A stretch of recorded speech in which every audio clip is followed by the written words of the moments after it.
Question है, इसके दो पार्ट्स हैं। एक स्क्वायर है, हर साइड ए के बराबर है, हर साइड ए के बराबर है, एक इसके सेंटर के ऊपर और एक वर्टेक्स बी पे। आपको ग्रेविटेशनल फील्ड बताना है कितना हो जाएगा। सबसे पहले तो सेंटर के ऊपर, सेंटर पे कितना हो जाएगा। सेंटर के ऊपर देखो, इसका जो ग्रेविटेशनल फील्ड आएगा वो इस तरफ आएगा और इसके वाला ग्रेविटेशनल फील्ड इधर आएगा और वो कैंसिल आउट हो जाएंगे। क्यों हो जाएंगे कैंसिल आउट?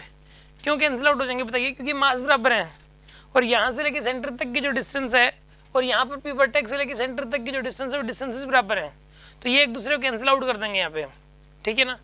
अच्छा अब सुनो, इसके अंदर यहाँ पे अब जो भी आएगा सिर्फ इसकी, क्योंकि यहाँ पे तो रखा नहीं हुआ, तो जो भी आएगा इसकी वजह से आएगा ग्रेविटेशनल फील्ड, इस मास की वजह से, इस मास की वजह से ग्रेविटेशनल फील्ड बताइए कितना आ जाएगा यहाँ पे।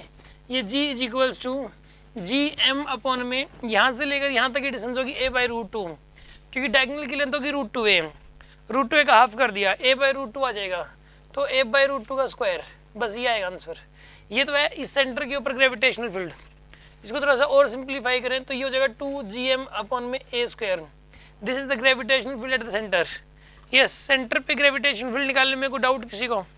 सेंटर पे तो आ जाएगा, सेंटर पे तो इन दोनों का जो ग्रेविटेशनल फील्ड है कैंसिल आउट और इसका ही आएगा जो भी आएगा, ठीक है।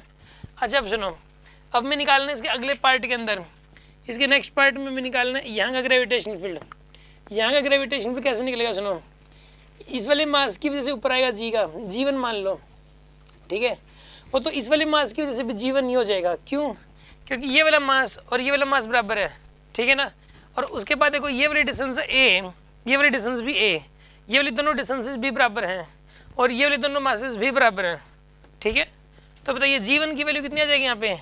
G1 की वैल्यू बताइए Gm अपॉन में a², ये आ जाएगा आपके पास।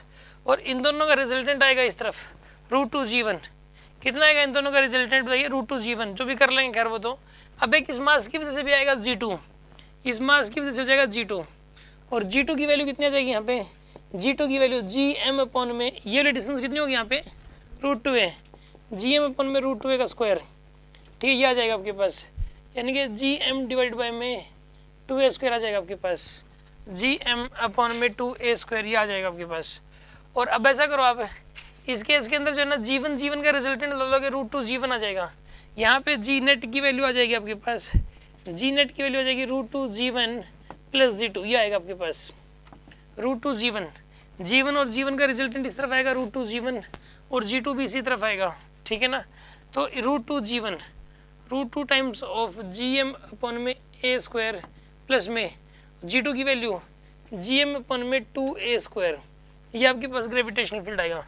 इन दोनों का रिजल्टेंट बीचों बीच इसी तरफ आएगा, क्योंकि दोनों बराबर हैं इसलिए इधर ही आएगा। तो ये G2 ऑलरेडी था इसी तरफ, तो G2 तो था ही, और G1 का रिजल्टेंट जो √2g1, तो G नेट आएगा √2g1 प्लस G2। G1 की वैल्यू ये और G2 की वैल्यू ये, पुट कर दिया आंसर आ जाएगा। ये किसी को डाउट है इसमें?